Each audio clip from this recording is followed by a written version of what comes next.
Hello, this is Jonathan here from Better Music, and today we're doing a bit of a comparison video between three of the most popular models that we sell here at Better Music, and I'll go through them all. So this is the CTS 300 by Casio, the PSRE 383 by Yamaha, and the Roland EX-10. And basically, this is just an opportunity, I suppose, to just compare and contrast the sounds of all of these three models. And I'm just going to go through the various features, and I'll try going through some of the different sounds on board as well, just to give you an idea of how they sound between the three. Yeah, essentially what these keyboards are is the entry-level touch-sensitive keyboards. So these are the first ones in their lineup. You know, Roland, Yamaha and Casio, these are the first keyboards in their lineup that are touch sensitive. 61 key, they're not a weighted action. None of them are a weighted action. They're a light keyboard action, waterfall action, synth action. There's a couple of different words for them, but what they're not is a weighted action. They're all a lighter touch, but that isn't necessarily a bad thing. Having an action that isn't a weighted action means it makes the keyboards really light and extremely portable. Basically what these are is just the perfect kind of model to just dip your toes in the water in terms of learning the piano, and you're just kind of wanting to see what it's like to play the keyboard and mess around with sounds and rhythms and stuff like that. Any of these keyboards will do that and do it really, really well. But yeah, like let's just dive in, we'll have a play, we'll go over a couple of different sounds, we'll talk about some of the differences between them, and yeah, we'll just see how we go.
So in terms of the sounds that are on each of the three keyboards, they have hundreds and hundreds of sounds to choose from. I don't have the exact number. I think with Roland it's 500, Yamaha it's 600 and something. I think Casio has about 400. It doesn't really matter in any practical kind of sense. You know, there's hundreds of different sounds to choose from here. They both have two speakers, all of them mounted on top. They both sound great through the speakers, more than enough volume for just practicing at home. In terms of other stuff, rhythms, they all have rhythms on board that you can play along with, and auto accompaniment features, which is really handy. They also have a metronome on board, which is really handy again for practicing, keeping yourself in time when you're going over passages or learning new pieces of music.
So what is touch sensitivity, I hear you ask? Fantastic question.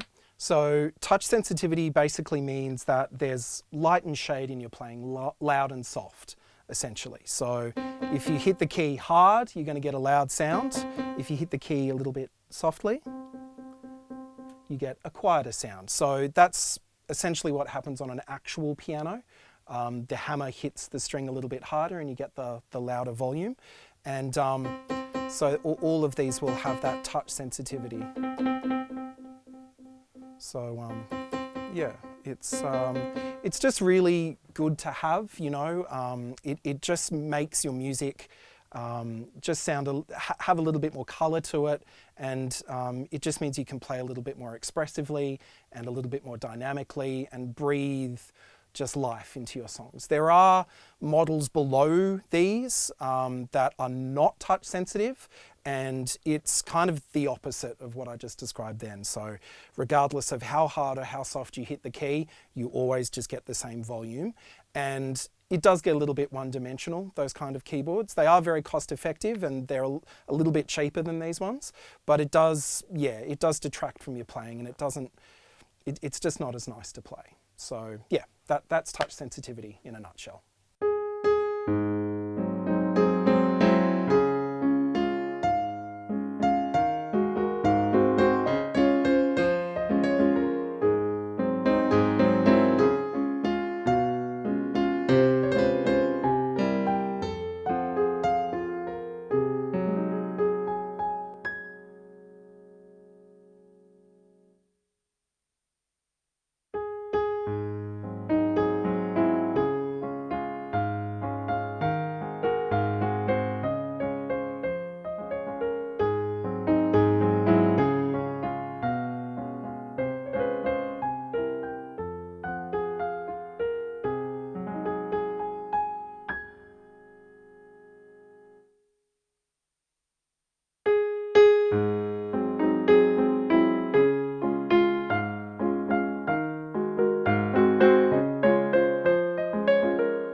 To be brutally honest, they do feel very, very similar, which is not unusual for keyboards at this price point.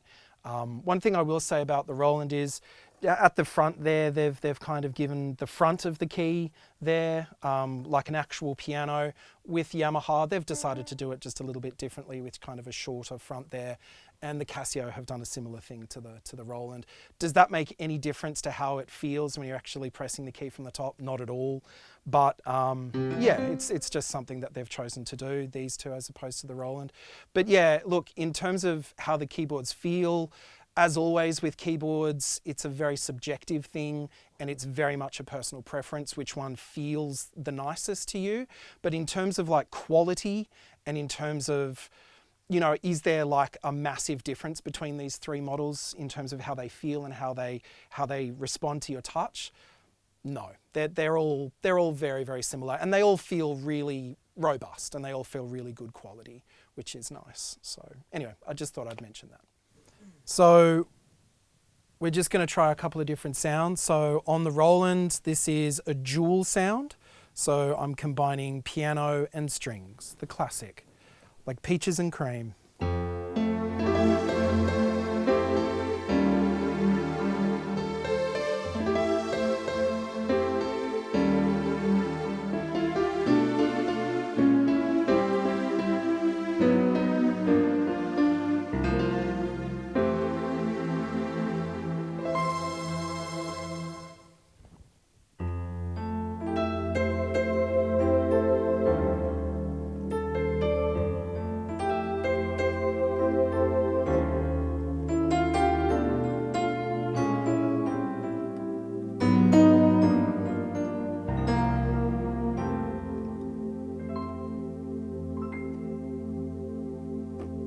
That one does sound really nice.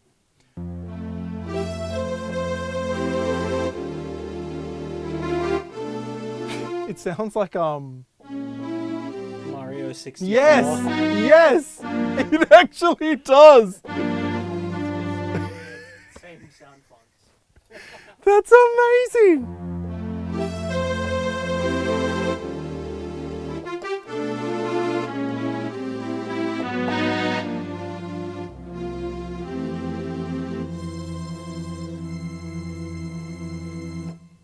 So on all of these three keyboards as well, there are songs, and you can play along with the songs or you can just listen to them. I guess like a demo button on steroids. You've got like 140 apparently different songs on the Roland.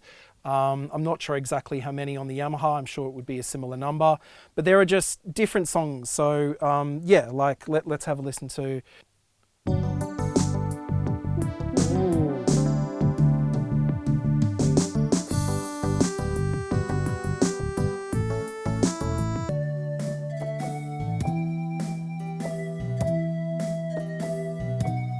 Yeah, you get the idea. So you can play along with the songs, that's really cool. Let's see what Yamaha has.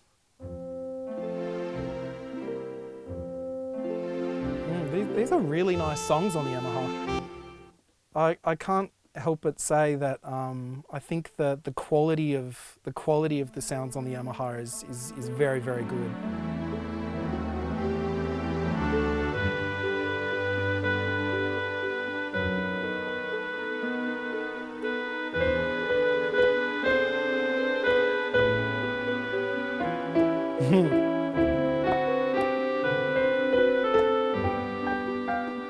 Yeah, really, really good quality of songs. Let's have a look. So you're going to song, a classic, for release. So you don't even need me to play, you can just hit the demo button. Okay, cool. Well, they are the three most popular entry-level, non-weighted action but touch-sensitive keyboards. And look, any of these three are great to begin with. In terms of their functionality, in terms of the amount of sounds, in terms of the rhythms and the songs on board, they are all very, very similar. And like I said before, you know, when I was talking about the actions of these, it really does come down to personal preference. So come into the store, have a chat with us, let us show you around these three different models. We can take you through them. But yeah, let us know in the comments below which you think sounds the best, which you think is your favorite. Thanks so much for watching. Jonathan from Better Music. Cheers.